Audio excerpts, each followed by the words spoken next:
I'm Bessie T. Arthur, the Space Lady. Ooh. And she'll be taking up space on our program for the next 30 minutes. This is Joe Pyne, and the action starts in a moment.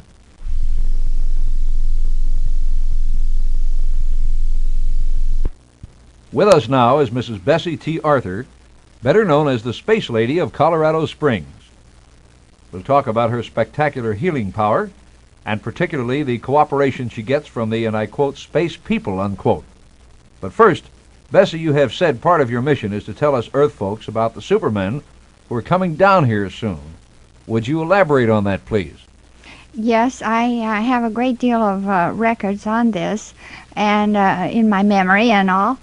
They do come, and they do help us to accomplish ways of peace and better ways of living.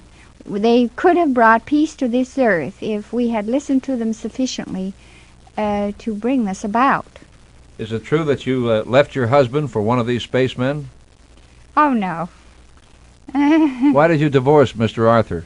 Oh, that has nothing to do with this. No, not exactly, Bessie. Let's tell the truth. Didn't he think you were a bit of a kook on the subject of this and religion? No, I never mentioned this to him. Didn't you leave him because he wouldn't go along with your rather unusual ways? Oh, well, no, he was not very religious, and I was, and I was told that the longer we lived, the farther apart we'd be, so... Who told you that? One of my advisors, these space people that come to see me. You mean to tell me that a spaceman came along and broke up your marriage, Bessie? No, it was pretty well broken. If I hadn't left and gotten a divorce, I wouldn't have been here now. It was killing me. Why? Because a person has to express herself some. You can't just be downed all the time. You mean your husband kept telling you to shut up? That sort of thing, perhaps. But we're really getting off the subject, Joe. Well, I often wondered, though, if Mr. Arthur himself might have been a spaceman. Maybe he got tired of you and had one of his space colleagues come and say, lose the guy. And you thought you were doing yourself a favor. Maybe you did him one. No, I'd like to bring out how science of Earth has been developed. And so we leave Mr. Arthur.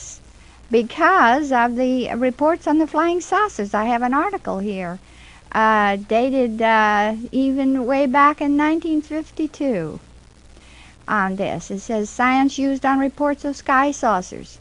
And scientists and government people have told me that I have done a lot through my reports and through the knowledge and wisdom that I've had. Scientists have told you that you've done a lot? Yes, and I have amazed science. In 1954, scientists have stood up in the audience and they've said, well, I'm amazed that you know these things when you haven't had any laboratory or experience in, math, higher math, and all these things. Did you ever take a lie detector test? No, I don't need to. They know it. They stand up and tell me this is true. And also, one man stood up and told me that I was right, that Clarion was exactly in the spot I said it was on. The planet Clarion? The planet Clarion. How did you know where the planet Clarion was? Because I went there.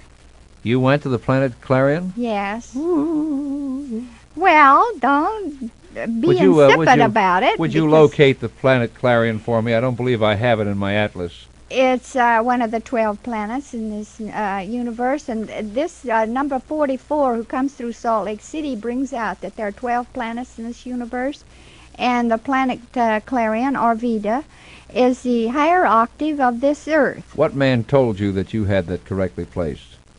There was a man that stood up in the audience, and he said that there were a group of them who studied higher math, and they had it all figured out according to this higher math, that there was a planet exactly in that position that I said it was.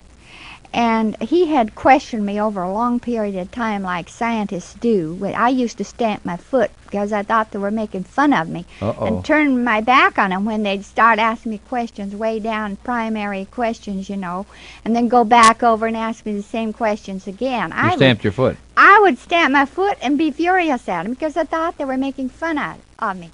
But then I realized that there's a different type of mind, so I was very patient with him, and I answered all these questions for about an hour after my lecture once. Now, Bessie, when was it you first heeded the clarion call to Clarion? That was in 1937. This is right. Just how did you make this trip to Clarion? Well, I was standing on the beach. Just standing there? Yes. Did you have your shoes off? No, I was fully dressed. Oh. I was watching the, well, you might say the stars come out as we think of it. Sure. And become visible. And this one star made unusual movements in the sky. I thought it was a very bright star at first. And then when it made these very unusual movements, I prayed and I said, well, the Father, I said, now Father, if this is one of the ships that has my brothers on it from outer space, I said, well, then let it come down and let me see them. And I said, if they be of God. So things started to happen. Right there on the beach? Yes. It started glowing and kind of circles around, and you could tell it was moving, and it was coming so fast and all. And then I said, well, I know that I can just go right up to it to meet it, too. And so I went up part way. It didn't land clear on the ground, and I went up in the ship. Now, wait a minute. It didn't. How did you levitate yourself off the beach? It was up a stairway of light. You walked up a stairway of light? Yes, it was up kind of like a light beam, but it was like stairs. Were they playing music like, I'll build a stairway to the stars, huh? Oh, I tell you, it's something very wonderful, Joe. Was it? Yes. So you walked up the stairway of light, and you entered the spaceship, where you met these divine creatures from outer space from the planet Clarion, is that correct? Yes. And did you then proceed to Clarion? Yes, we did. And how long did it take? The whole time. You mean the round trip? I figured. No, just the one way. I figured the most. Well, I didn't time that, but at most the round trip couldn't have been more than an hour and a half. You mean to say you just circled the planet? You didn't land or anything? I didn't. I didn't get off the ship. Well, why not? Because I could tell everything about it anyway without getting off. Well, weren't you curious? And I could tell about it. I could see how they lived, that they had no police force. They didn't need it. They are perfectly well. They don't have to have any hospitals or any medicine or anything like that. Did they have any hot dog stands? Oh, Joe, you do think of the funniest things. Well, did they, Bessie? Well, I didn't look for them. But their food is divine, too. Do they eat cheeseburgers?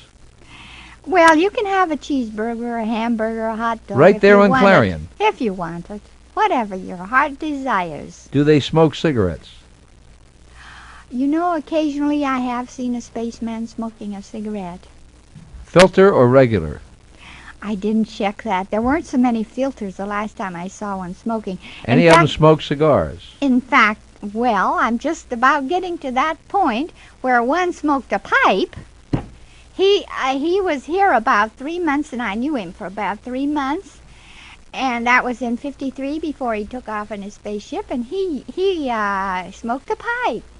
We'll come back to the space lady, Bessie T. Arthur, after these words.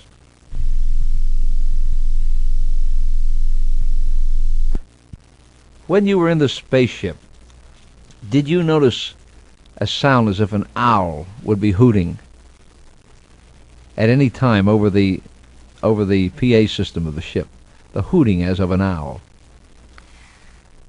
I don't recall that particularly See, I have right a special now. reason for asking you that. Well, let me think. I'd have to tune back in. You should have asked me. The hooting of an owl. Now, just concentrate on that for a moment. The hooting of an owl. Well, let's see. You would have heard it over the PA system. I know there were sounds, and there were sounds, and sounds can have to do with their flight, and all that. Now, this would have been internally. Oh, internally. Yes, something you would have heard the way you listen on your car radio. Hoot, hoot, hoot, hoot, hoot. That kind of thing. Oh, yes, I believe I did. There was something made me think of that, perhaps, because there was an owl that used to get up on the telephone line near our room when I was a child, and it made me think of that. See, I have You to. did seem to detect that.